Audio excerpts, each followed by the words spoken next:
The Nurse, written and read by Julian, Kern. The building had taken a direct hit. Bodies were everywhere. Anastasia, a frontline nurse, looked around, seeking sign of life. There was none. Outside, she could hear the pitiful sounds of distress, and she moved towards the sound like a magnet. Before her, within the rubble, lay a young man, hardly more than a boy, his body racked with pain. Circles of blood bloomed through his uniform like a peony, giving testament to his injuries. Anastasia knew she was taking a risk.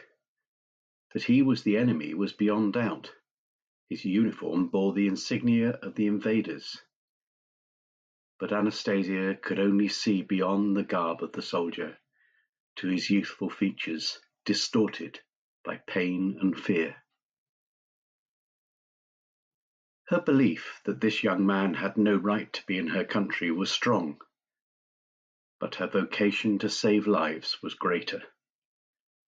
She knelt by his side and opened his tunic to reveal the shrapnel holes, applying pressure to the wound and injecting painkiller to reduce his suffering before winding a large bandage tightly around his torso. She needed to call for help, but which side?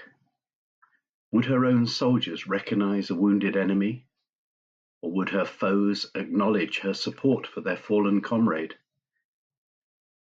Quelling her fear, she thought of her inspiration for becoming a nurse, and Cavell's famous words, "Patriotism is not enough.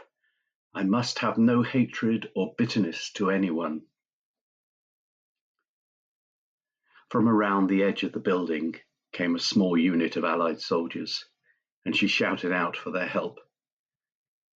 They approached with caution, perhaps fearing a trap. But they then saw Anastasia and the wounded enemy soldier propped up next to her. A burst of machine gun fire rang out, and Anastasia crumpled to the ground next to the young soldier, who lay quite still and silent. "Wasn't she one of ours, Sarge?" asked a helmeted trooper. Sarge shouldered his machine gun. "Nah, she was attending to the enemy. She must have been a collaborator."